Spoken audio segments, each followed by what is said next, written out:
Halo 3 is the most highly anticipated video game of all time, and with good reason. Bungie Studios really raised the stakes with Halo 1 and Halo 2, and a lot of people have been wondering how they're going to fare on the next generation and whether or not they're going to be able to deliver on all of the promises they've made. Well, guess what? They do deliver. Halo 3 is friggin' awesome. It's really mind-boggling to consider the scope and size of Halo 3. You've got an epic story, you've got these huge battles, you've got this really awesome replay mode, you've got the Forge, which is a massive level editor, and you got one of the best multiplayer games ever made. You put that all together, and honestly, Halo 3 will blow your mind.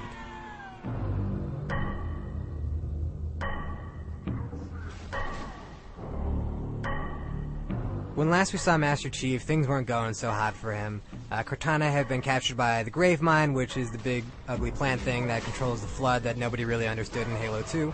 The Prophet of Truth and his brutes were headed to Earth to find something called the Ark, which, as far as we know, was gonna be really bad for humanity. And, the elites had actually sided with the humans, so former enemies had become allies.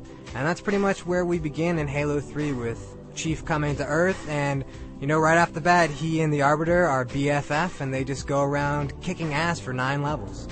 There were a few major complaints with Halo 2, and that's that the level design required a lot of backtracking, and that there wasn't a lot of variety, so places just started looking the same again and again. Well, I can tell you right now that Halo 3 has a really great wide variety of environments, so you're never going to feel like you're going through the same stuff over and over again.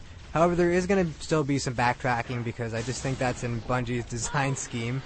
But it is definitely better and more solid than Halo 2. Another big complaint for people was that they left Master Chief's story a lot and were just focused on the Arbiter. And while some found that Elite story very interesting, a lot of people really complained about it. And Bungie made a game for the fans, and they pretty much got rid of all that stuff. So while the Arbiter is going to be following you around throughout the game, the whole story is Master Chief's story once again. If you're playing alone, you're always going to be in control of Master Chief. It's really all about him. The Arbiter's just sort of there as he's kind of the bosom buddy, So he's there to help out, and sure he matters, but he doesn't matter as much as Master Chief does.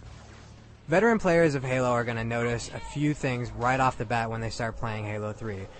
Bungie decided to create a game that would service both casual fans and their hardcore fans who have really become experts at Halo. And to that end, they've made normal and easy mode actually easier than they've ever been, and heroic and legendary are slightly more difficult when you're playing alone.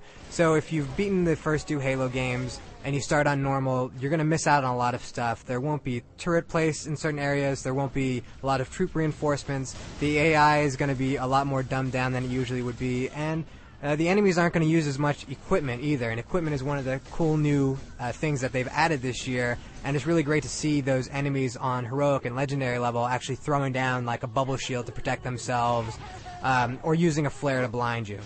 Playing the game in single player on heroic will take you about 10 to 12 hours depending on your skill level at Halo. But if you play the game with 4-player co-op, which you can do online or offline, even on Legendary, you can probably blow through the game in about 5 hours if you're proficient at all in the Halo franchise. Now that game length may be a little bit disappointing to some, but you have to consider that there's a lot of replay value in going through the campaign again, because of course, like all the other Halo games, it's a lot of fun to do, but there's so much else packed into this game that the single player is really just a very small part of what Halo 3 has to offer.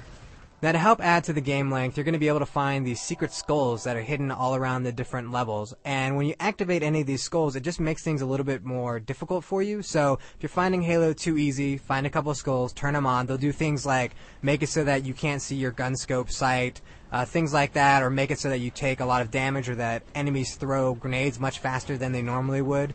All of this will make for more of a challenge, which really helps out when you're playing 4-player co-op, because you can turn on what's called Metascore.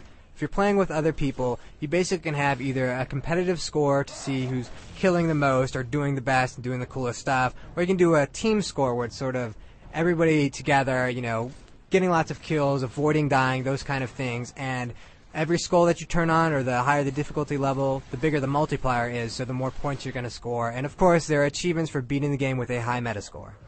As you know, Master Chief is pretty proficient with beating the crap out of people with his fists, but really he's a lot better with a gun, and while we still have a lot of the old favorites coming back, there are a few cool weapons that have been added.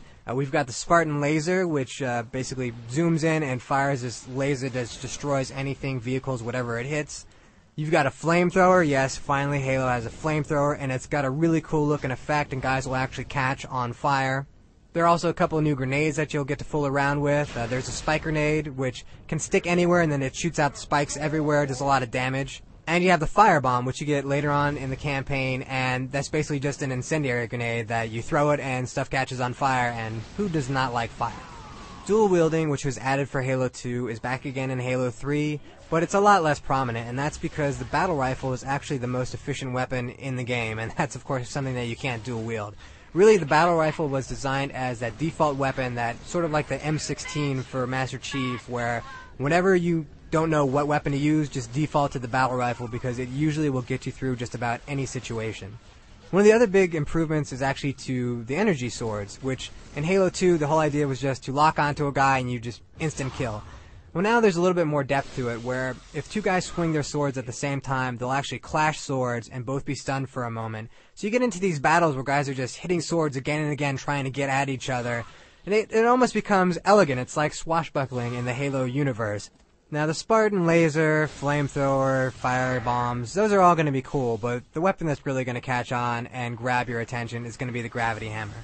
And this bad boy is sort of like having Babe Ruth's bat in your hand, and you just can knock guys, swat them all over the place. You can even swat vehicles, knock over warthogs, send mongooses flying. It's a whole lot of fun. Anyone who played the Halo 3 beta or watched any of its coverage knows that one of the things that Bungie added was the use for the X button, which now actually deploys equipment. The most common you're going to see on heroic and legendary difficulties in campaign is the bubble shield, which is really useful, a lot more maybe for enemies than it is for you. You're also going to see deployable cover, which is, the standard cover that we've seen the Covenant use since Halo 1, but now you can actually choose where to set it up. There's a regenerator, which is a green field that when you're standing in it, it's just constantly rehealing you. And then there's the opposite. There's a power drain where an enemy, if they step into it, it'll instantly drain all of their shields. Or if you have a vehicle go through it, the vehicle will actually short out. You're likely not going to use the equipment very much in the single-player campaign, but you're going to need it a lot in the multiplayer. And